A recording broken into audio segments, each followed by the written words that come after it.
This video sponsored by BuyMote shopping app. BuyMote e-shopping application is one of the online shopping app now available on Play Store and App Store. BuyMote e-shopping. Click below link and install application. Thank you. அனைவருக்கும் வணக்கம். நாம் இன்று பார்க்க போகும் நீதிக்கதைகள் பகுதியில் வளையல் என்னும் சிறுகதையை பார்க்க இருக்கின்றோம். முன்னொரு காலத்தில் கமலாபுரம் என்னும் ஊரில் ஒரு வணிகன் வாழ்ந்து வந்தான். அவன் தினமும் வெளியூர் சென்று கைவினை பொருட்களை வாங்கி வந்து ஊர் ஊராய் விற்று வாழ்க்கையை நடத்தி வந்தான். அவனுக்கு ஒரு மனைவி. அவள் வீட்டு வேலைகள் அனைத்தையும் பார்த்து கொண்டு தினமும் இவன் வாங்கி வரும் கைவினை பொருட்களை தரம் வாரியாக பிரித்து கொடுத்து அவனுக்கு உதவி செய்வாள். அதன் பின் ஒவ்வொரு பொருளுக்கும் ஒரு பண்டம் என்று விலை வைப்பார்கள். குட்டீஸ் பண்டம் என்பது அந்த காலத்தில் பணத்திற்கு பதிலாக பொருளை மாற்றிக்கொள்வது. வணிகன் அன்று வெளியூர் சந்தைக்கு சென்று நிறைய கைவினை பொருட்களை வாங்கி வந்தான். அகல் விளக்கு, வண்ண வண்ண கை வளையல்கள், ஆபரணங்கள் போன்றவைகள் நிறைய வாங்கி வந்தான். அவன் மனைவி அவைகளை ஒவ்வொன்றாய் பிரித்து வைத்தாள். அப்பொழுது ஓர் ஜோடி வளையல்களின் அழகு அவள் மனதை பறித்தது. வணிகனிடம் இதை நான் வைத்து கொள்கிறேன் என்றாள். வணிகன் அதை வேறொருவர் கேட்டிருக்கிறார், அதனால் உனக்கு அடுத்த முறை வாங்கி வந்து தருகிறேன் என்றான். இவளுக்கு மனசே கேட்கவில்லை. அதன் அழகு அப்படி அவள் மனசை ஈர்த்து விட்டது. இரவு இருவரும் அயர்ந்து தூங்கிக் கொண்டிருக்கும் பொழுது இவள் மெதுவாக எழுந்து அந்த ஜோடி வளையல்களையும் மறைத்து வைத்து விட்டாள். மறுநாள் காலை வழக்கம்போல் வணிகன் எழுந்து தயாரானான். அவன் மனைவி எல்லா பொருட்களையும் ஒரு பெரிய துணிப்பையில் போட்டு அவனிடம் கொடுத்தாள். அவன் அதை சுமந்து கொண்டு வியாபாரம் செய்ய கிளம்பினான். பண்டமாற்று முறை என்பதால் தனியாக ஒரு பையையும் எடுத்து செல்வான். ஒரு வளையல் ஜோடி கொடுத்தால் 2 ஆளாக்கு தானியமோ இல்லை 2 பெரிய கருப்பட்டி துண்டுகளோ கிடைக்கும். இன்னும் கொஞ்சம் அதிக மதிப்புள்ள பொருள் என்றால் அதற்கு நகைகள் கூட கிடைக்கும். இப்படி நிறைய பொருட்களை சேகரித்து அதை சந்தைக்கு சென்று கொடுத்து இந்த கைவினை பொருட்களை வாங்கி வருவான். வணிகனின் மனைவி அவன் போன பின் அவசரமாக அவள் ஒளித்து வைத்திருந்த வளையலை எடுக்க சென்றாள். ஆனால் அந்த வளையல்கள் வைத்த இடத்தில் காணவில்லை. சுற்றுமுற்றும் தேடி பார்த்தாள், எங்கும் கிடைக்கவில்லை. எங்கு போயிருக்கும், என்னவாயிருக்கும் என்று அதிர்ச்சியாய் நின்றாள். இங்கு இப்படி இருக்க அந்த ஜோடி வளையல்களின் கதை என்னவென்றால், குச்சியூர் என்னும் ஊரில் 2 திருடர்கள் வசித்து வந்தனர். அவர்கள் இரவானதும் பலரது வீட்டில் கன்னம் வைத்து எது கிடைத்தாலும் சுருட்டி கொள்வர். அவர்கள் ஒரு முறை ஒரு வீட்டில் கன்னம் வைத்து உள்ளே போய் அங்கிருந்த ஒரு பித்தளை செம்பை தூக்கி வந்துவிட்டனர். அந்தோ பரிதாபம்! அவர்கள் திருடிய இடம் ஒரு மந்திரவாதியின் வீடு. அவன் பித்தளை சொம்பை யார் எடுத்தார்கள் என்று கண்டுபிடித்து விட்டான்.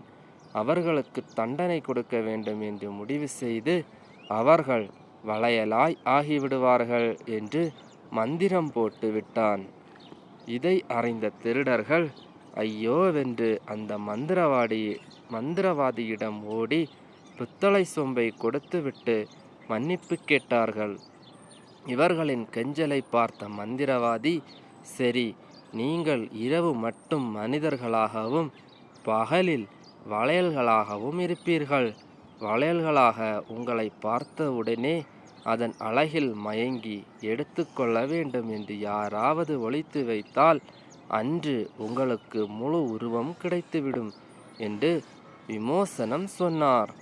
அதுபோலவே வணிகனின் மனைவி ஆசைப்பட்டு அந்த வளையலை கணவனுக்கு தெரியாமல் ஒளித்து வைக்க வளையல்கள் சாப விமோசனம் பெற்று மனிதர்களாக உருமாறி தப்பித்தோம் பிழைத்தோம் என்று ஓடினர். அப்படி ஓடிக்கொண்டிருக்கும் பொழுது ஒரு திருடன் தன் நண்பனிடம், நாம் இனிமேல் திருட்டுத் தொழிலை விட்டுவிட்டு உழைக்க ஆரம்பிக்க வேண்டும் என்றான். அதை கேட்ட மற்றவன், ஆமாம் ஆமாம், இனிமேல் நாம் இந்த திருட்டுத் தொழிலை விட்டுவிடலாம் முடிவு செய்தவர்கள். சரி, பாவம் அந்த பெண் வளையல்களை ஒளித்து வைத்துவிட்டு காலையில் அதை தேடிக்கொண்டிருப்பாளே. ஒருவன் கேட்க மற்றவன், கொஞ்சம் பொறு, நாம் அவன் கணவனுக்கு இதன் மூலம் ஏதாவது உதவி செய்து விடலாம் என்றான். வணிகனுக்கு அன்று அதிகமாக வியாபாரம் ஆகவில்லை. மனசோர்வுடன் வீட்டுக்கு நடந்து வந்து கொண்டிருந்தான். அப்பொழுது இரு திருடர்களும் அவனிடம் சென்று பேசினர். ஐயா, எங்களிடம் கொஞ்சம் ஆபரணங்கள் இருக்கின்றன, அதை உங்களுக்கு கொடுக்கிறோம். இதை கொண்டு போய் இந்த ஊர் கிராம தலைவரிடம் ஒப்படைத்தால் அவர் உங்களுக்கு பொன்னும் பொருளும் அளிப்பார் என்றான். வணிகனுக்கு ஒன்றும் புரியவில்லை. அதை நீங்கள் செய்யலாமே, என்னிடம் ஏன் கொடுக்கிறீர்கள் என்று கேட்டான். அவர்கள் நடந்த கதையை சொன்னார்கள். வணிகனின் மனைவி மூலம்தான் தாங்கள் சாப விமோசனம் பெற்றதும் இனிமேல் திருட்டுத் தொழிலை செய்வதில்லை என்று முடிவு செய்துள்ளோம். இது எல்லாம் கிராம தலைவர் வீட்டில் கொள்ளையடித்தது. இதை கொண்டு போய் ஒப்படைத்து பரிசுகளை பெற்றுக்கொள்ளுங்கள். அவர்கள் இதை கண்டு பிடித்து கொண்டு வந்து தருபவர்களுக்கு பரிசு வழங்குவார்கள் என்று அறிவித்துள்ளார்கள். அதனால் தைரியமாக எனக்கு புதரில் கிடந்தது என்று சொல்லுங்கள். வணிகன் மகிழ்ச்சியாக அதை பெற்றுக்கொண்டு கிராம தலைவரை பார்க்க சென்றான். வீட்டுக்கு வந்தபொழுது வணிகனின் மனைவி இவனை பயத்துடன் வரவேற்றாள். அவளுக்கு அந்த வளையல்கள் காணாமல் போனது ஒரு புறம். தன் கணவன் அதை எங்கே என்று தேடி அதை நம்மிடம் கேட்டால் என்ன சொல்வது? இந்த கவலைகள்தான். ஆனால் வணிகனோ மிக மகிழ்ச்சியாக இருந்தான். அது மட்டுமல்ல, தன் மனைவியை கூப்பிட்டு அவள் கையில் ஒரு பொருளை துணியால் சுற்றி கொடுத்தான். அதை பிரித்து பார்த்தால் ஒரு ஜோடி வளையல்கள் அச்சு அசலாக காணாமல் போன வளையல் போல் இருந்தது.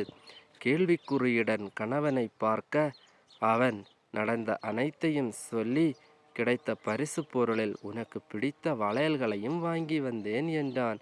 வணிகனின் மனைவிக்கோ மகிழ்ச்சியோ மகிழ்ச்சி, இருந்தாலும் தான் வளையலை மறைத்து வைத்தது தவறு என்றும் இனிமேல் அப்படி செய்ய மாட்டேன் என்றும் அவனிடம் உறுதி கூறி மன்னிப்பு கேட்டாள்.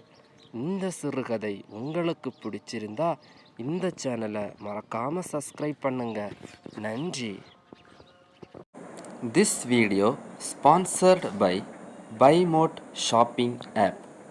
BuyMote e-shopping application is one of the online shopping app now available on Play Store and App Store. BuyMote e-shopping.